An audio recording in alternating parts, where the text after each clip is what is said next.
4장. 주님께서 모세에게 말씀하셨다. 너는 이스라엘 자손에게 다음과 같이 일러라. 어떤 사람이 실수로 잘못을 저질러 나 주가 하지 말라고 명한 것을 하나라도 어겼으면 다음과 같이 하여야 한다.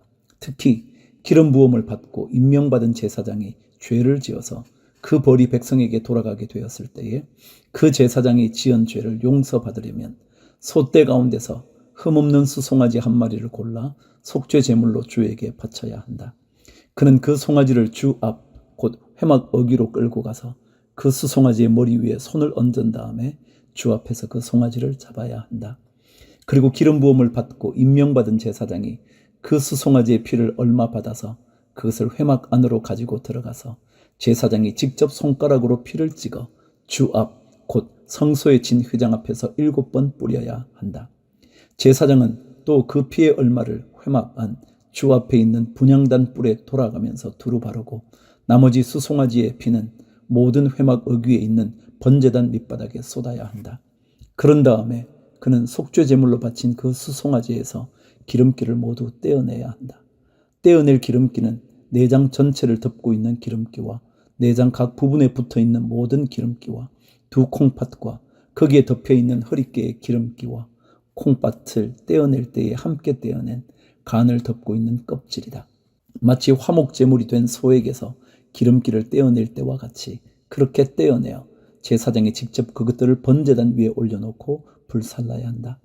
수송아지의 가죽과 모든 살코기와 그 수송아지의 머리와 다리와 내장과 똥과 그 수송아지에게서 나온 것은 모두 진 바깥 정결한 곧 재 버리는 곳으로 가져가서 잿더미 위에 장작을 지피고 그 위에 올려놓고 불살라야 한다. 그 수송아지는 재 버리는 곳에서 불살라야 한다. 이스라엘 온 회중이 실수로 함께 책임을 져야 할 잘못을 저지르면 그것은 비록 깨닫지 못하였을지라도 죄가 된다. 나 주가 하지 말라고 명한 모든 것을 하나라도 어겨서 벌을 받게 되면 그들이 지은 죄를 그들 스스로가 깨닫는 대로 곧바로 총회는 소떼 가운데서 수송아지 한 마리를 골라 속죄 제물로 바쳐야 한다. 수송아지를 회막 앞으로 끌어오면 회중을 대표하는 장로들은 주 앞에서 그 수송아지의 머리 위에 손을 얹은 다음에 주 앞에서 그 수송아지를 잡아야 한다. 그리고 기름 부음을 받고 임명받은 제사장은 그 수송아지의 피를 얼마 받아서 회막 안으로 가지고 들어가서 제사장이 직접 손가락으로 그 피를 찍어 주 앞 곧 휘장 앞에서 7번 뿌려야 한다. 그는 또 회막 안 주 앞에 있는 제단 뿔에 그 피를 조금씩 바르고 나머지 피는 모두 회막 어귀에 있는 번제단 밑바닥에 쏟아야 한다. 그런 다음에 그는 그 수송아지에게서 기름기를 모두 떼어내게 하여 그것을 받아 제단 위에 올려놓고 불살라야 한다. 그는 이렇게 수송아지를 다루면 된다. 이 수송아지도 속죄 죄물로 바친 수송아지를 다루듯이 다루면 된다. 제사장이 이렇게 회중의 죄를 속하여 주면 그들은 용서를 받는다. 제사장은 그 수송아지를 진 바깥으로 옮겨 앞에서 말한 수송아지를 불살을 때와 같이 그렇게 그것을 불살라야 한다. 이것이 바로 회중의 죄를 속하는 속죄 제사이다. 최고 통치자가 실수로 나 주 하나님이 하지 말라고 명한 것을 하나라도 어겨서 그 허물로 벌을 받게 되었을 때에는 자기가 지은 죄를 깨닫는 대로 곧 흠없는 수렴소 한 마리를 제물로 끌고 와서 그 수렴소의 머리 위에 손을 얹은 다음에 주 앞 번제물을 잡는 바로 그곳에서 그 숫염소를 잡아야 한다. 이것이 속죄 제물이다. 제사장은 그 속죄 제물의 피를 얼마 받았다가 손가락으로 찍어서 번제단의 뿔에 바르고 나머지 피는 번제단 밑바닥에 쏟아야 한다. 그런 다음에 그는 화목 제물의 기름기를 다루듯이 숫염소의 기름기를 제단 위에 올려놓고 모두 불살라야 한다. 이렇게 하여 제사장이 그 통치자가 지은 죄를 속하여 주면 그 통치자는 용서를 받는다. 일반 평민 가운데서 한 사람이 실수로 나 주가 하지 말라고 명한 것 가운데서 하나를 어겨서 그 허물로 벌을 받게 되면 그는 자기가 지은 죄를 깨닫는 대로 곧 자신이 지은 죄를 속하려고 흠없는 암염소 한 마리를 제물로 끌고 와서 그 속죄 제물의 머리 위에 손을 얹은 다음에 번제물을 잡는 바로 그곳에서 그 속죄 제물을 잡아야 한다. 그러면 제사장은 그 제물의 피를 얼마 받아다가 손가락으로 찍어서 번제단의 뿔에 바르고 나머지 피는 모두 제단 밑바닥에 쏟아야 한다. 제물을 가져온 사람이 화목 제물에 기름기를 떼어 내듯이 기름기를 모두 떼어내면 제사장은 그것을 받아 제단에 올려놓고 나주가 그 향기를 맡고 기뻐하도록 불살라야 한다.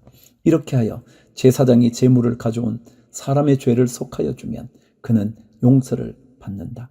평민이 속죄제사 제물로 양을 가져오려면 그는 흠없는 암컷을 가져와서 그 속죄 제물의 머리 위에 손을 얹은 다음에 번제물을 잡는 바로 그곳에서 그 암양을 잡아서 속죄 제물로 삼아야 한다.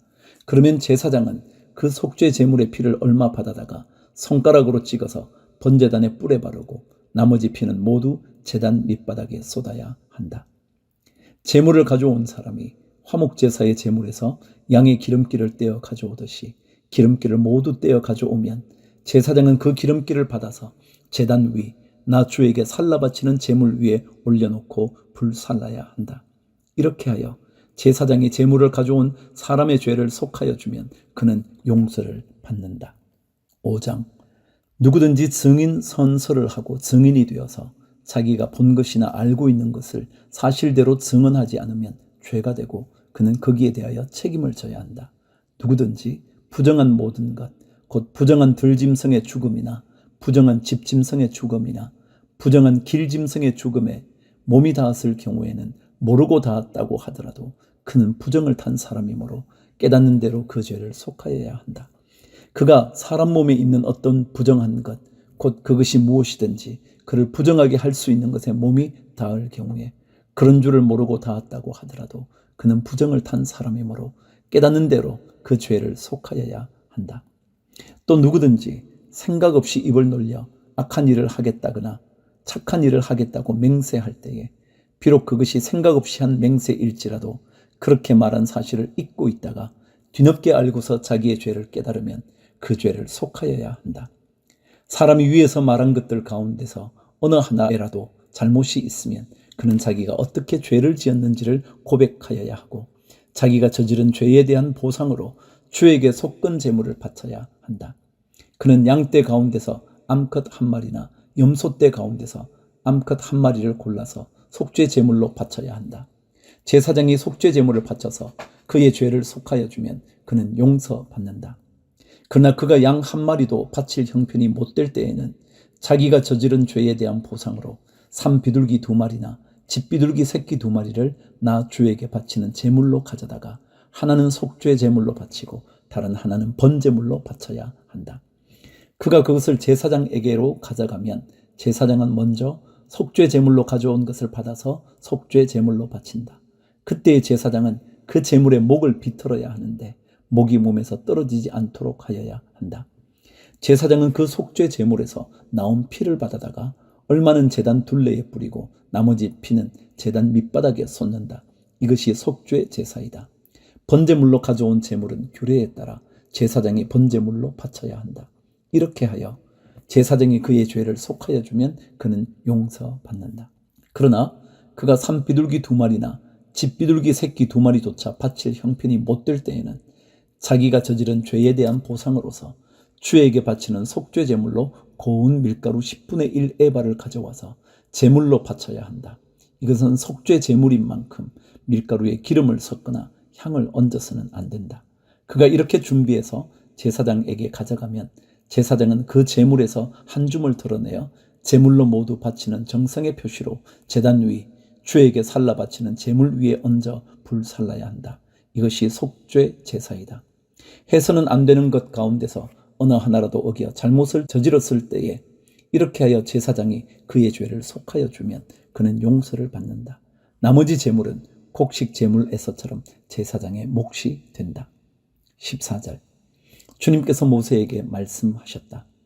누구든지 주에게 거룩한 제물을 바치는데 어느 하나라도 성실하지 못하여 실수로 죄를 저지르면 그는 주에게 바칠 속건 제물로 가축대에서 흠없는 수장 1마리를 가져와야 한다. 성소의 세겔 표준을 따르면 속건 제물의 값이 은 몇 세겔이 되는지는 내가 정하여 주어라. 그는 거룩한 제물을 소홀히 다루었으므로 그것을 보상하여야 한다. 그러려면 그는 자기가 바쳐야 할 것에 5분의 1을 보태어 그것을 제사장에게로 가져가야 한다. 제사장이 속건 제물인 수장에 해당하는 벌금을 받고서 그의 죄를 속하여 주면 그는 용서를 받는다. 나 주가 하지 말라고 명한 것 가운데서 어떤 것을 하여 잘못을 저질렀으면 비록 그가 그것이 금지된 것인 줄을 몰랐다고 하더라도 그에게는 허물이 있다. 그는 자기가 저지른 악행의 결과에 책임을 져야 한다. 그는 가축대에서 흠없는 수량 한 마리를 제사장에게 가져가야 한다. 속건제물로 바치는 값은 내가 정하여 주어라.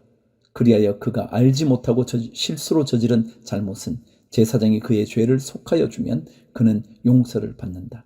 이것이 속건제사이다.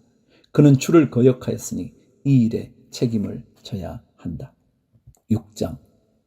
주님께서 모세에게 말씀하셨다. 누구든지 나 주에게 성실하지 못하여 죄를 지으면 곧 이웃이 맡긴 물건이나 담보물을 속이거나 도둑질을 하거나 이웃의 것을 강제로 빼앗거나 남이 잃어버린 물건을 줍고도 감추거나 거짓 증언을 하거나 사람이 하면 죄가 되는 일들 가운데서 어느 하나라도 하면, 그래서 그가 그런 죄를 짓고 유죄 판결을 받으면 그는 자기가 강도질을 하여 훔친 물건이든 강제로 빼앗아서 가진 물건이든 맡고 있는 물건이든 남이 잃어버린 물건을 가지고 있는 것이든 거짓으로 증언하면서까지 자기의 것이라고 우긴 물건이든 모두 물어내야 한다. 그는 이 모든 것을 모자람이 없이 다 갚아야 할 뿐 아니라 물어내는 물건값의 5분의 1에 해당하는 값을 보태어 본래의 임자에게 갚되 속건제물을 바치는 날로 갚아야 한다. 그는 주에게 바치는 속건제물을 제사장에게 가져가야 한다. 그것은 양떼 가운데서 고른 흠없는 수량 한 마리로서 그 속건제물의 값은 내가 정하여 주어라. 제사장이 주 앞에서 그의 죄를 속하여 주면 그는 사람이 하면 죄가 되는 일들 가운데서 어느 하나라도 하여 지은 그 죄를 용서받게 된다. 8절. 주님께서 모세에게 말씀하셨다. 너는 아론과 그의 아들들에게 다음과 같이 일러라. 번제를 드리는 규례는 다음과 같다. 번제물은 밤이 새도록 곧 아침이 될 때까지 제단의 석쇠 위에 있어야 하고 제단 위에 불은 계속 타고 있어야 한다. 번제를 드리는 동안 제사장은 못이 두루마기를 입고 속에는 맨살에 못이 고이를 입어야 한다. 제단 위에서 탄 번제물의 재는 쳐서 제단 옆에 모아 두었다가 다시 짐 바깥 정결한 곳으로 옮겨야 하며, 그때의 제사장은 제단 앞에서 입은 그 옷을 벗고 다른 옷으로 갈아입어야 한다. 제단 위에 불은 타고 있어야 하며 꺼뜨려서는 안 된다. 제사장은 아침마다 제단 위에 장작을 지피고 거기에 번제물을 버려놓고 그 위에다 화목제물의 기름기를 불살라야 한다. 제단 위에 불은 계속 타고 있어야 하며 꺼뜨려서는 안 된다. 곡식 제물을 바치는 규례는 다음과 같다. 그 제물은 아론의 아들들이 주 앞 곧 제단 앞에 바쳐야 한다. 그리고 그들 가운데서 한 제사장이 곡식 제물에서 기름 섞인 고운 밀가루 한 줌과 곡식 제물에 얹어 바친 향을 모두 거두어서 곡식 제물을 모두 바치는 정성의 표시로 그것을 제단 위에서 불사르면 그 향기가 주를 기쁘게 할 것이다. 나머지는 아론과 그의 아들들이 먹을 몫이다. 누룩을 넣지 않고 거룩한 곳에서 먹어야 한다. 곧 그들은 회막을 친 뜰 안에서 그것을 먹어야 한다. 절대로 누룩을 넣고 구워서는 안 된다. 그것은 내게 살라바치는 제물 가운데서 내가 그들의 몫으로 준 것이다. 그것은 속죄 제사나 속건 제사의 경우와 마찬가지로 가장 거룩한 것이다. 아론의 자손들 가운데서 남자는 모두 주에게 살라바치는 이 제물에서 남은 것을 먹을 수 있다. 이것은 너희가 대대로 영원히 지켜야 할 규례이다. 이 제물을 만지는 사람은 누구든지 거룩하게 될 것이다. 주님께서 모세에게 말씀하셨다. 아론과 그의 아들들을 기름 부어 세우는 날에 제각기 주에게 바쳐야 할 제물은 다음과 같다. 늘 바치는 곡식 제물에서와 같이 고운 밀가루 10분의 1 에바를 가지고 반은 아침에 그리고 반은 저녁에 바친다. 그 제물은 기름에 반죽하여 빵 굽는 판에다 구워야 한다. 너희는 그것을 기름으로 잘 반죽하여 가져와야 하고, 너는 그것을 곡식 제물을 바칠 때와 같이 여러 조각으로 잘라 그 향기로 주를 기쁘게 하는 제물로 바쳐야 한다. 아론의 아들들 가운데서 아론의 뒤를 이어 기름 부어 세움을 받은 제사장은 영원히 이 규례를 따라 이렇게 주에게 제사를 드려야 한다. 주에게 바친 제물은 모두 불태워야 한다. 제사장이 바치는 곡식 제물은 모두 불태워야 한다. 아무도 그것을 먹어서는 안 된다. 24절. 주님께서 모세에게 말씀하셨다. 너는 아론과 그의 아들들에게 다음과 같이 일러라. 속죄 제사를 드리는 규례는 다음과 같다. 속죄 제사에 바치는 제물은 번제물을 잡는 자리, 곧 주 앞에서 잡아서 바쳐야 한다. 그것은 가장 거룩한 제물이다. 제물을 가져온 사람의 죄를 속하여 주려고 제사를 드리는 제사장이 그 제물을 먹는다. 그는 그것을 회막을 친 뜰 안 거룩한 곳에서 먹어야 한다. 그 고기에 닿는 것은 무엇이든지 거룩하게 된다. 그 제물의 피가 튀어 옷에 묻었을 때에는 거기 거룩한 곳에서 그 옷을 빨아야 한다. 그 제물을 삶은 오지 그릇은 깨뜨려야 한다. 그 제물을 놋그릇에 넣고 삶았다면 그 놋그릇은 문질러 닦고 물로 씻어야 한다. 제사장으로 임명받은 사람은 모두 그 제물을 먹을 수 있다. 그것은 가장 거룩한 제물이다. 그러나 성소에서 사람을 속죄해 주려고 제물의 피를 회막 안으로 가져왔을 때에는 어떤 속죄 제물도 먹어서는 안 된다. 그 제물은 불에 태워야 한다.